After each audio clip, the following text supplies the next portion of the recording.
By the way guys, ang dahilan din kaya hindi kami nakakaalis masyado ngayon, hindi ako nakakapag-content. Ito talaga matagal ko ng plano to, parang travel vlog lang or wholesome vlog. Unang-una kasi nanganak yung asawa ko. So may newborn kami, hindi kami makatravel. And aside from that, dito kasi sa village namin na tinitiran, sobrang convenient. Kasi may marketplace sa loob, may Starbucks sa loob, may basketball court, no, may tennis court, may football field. Lahat ng mga gusto kong ginagawa, andito na. May golf course pa nga if napakayaman mo, diba? Pwede kang bumili ng golf shares. Kaya hindi rin ako nalalabas, no? Kasi kung gusto ko rin mag-drive ng sarili, mag-stroll lang, ikot lang ako within the subdivision kasi malaking subdivision, no? Wala pang traffic. Kaya kumpara nung taga Makati kami before, hindi na ako masyadong nata-travel ngayon kasi happy kami dito sa community. Pero para sa inyo, no?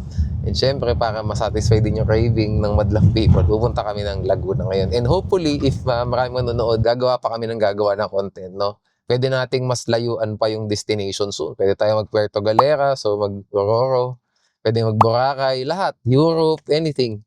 Kung matutuwa yung viewers natin. And if you're curious enough sa ginagawa ko, kung hindi ako nagtuturo, hindi ako nag-content about law, gusto ko rin mas maging broad yung content kasi hindi naman pwedeng kinain na lang tayo ng batas, di ba? Sabi ko nga sa mga law students, sa mga bar takers, di ba?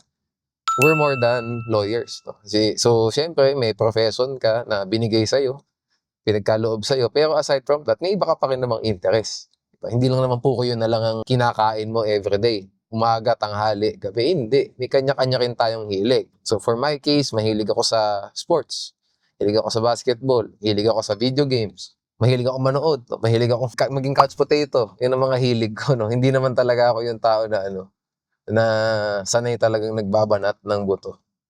Ang sa akin talaga, dati, kapag time to content, work mode yun. Nakaseparate siya sa buhay ko ba.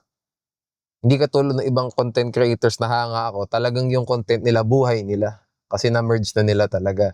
Ako kasi may switch on, switch off ako. So may off switch ako kapag gusto kong mag-work, di ba? When I make content para sa inyo so that we help the people. And pag sarili ko lang, normally, mahilig lang ako mag-isa ba. Hindi ako yung tao na mahilig sa masyadong maraming company.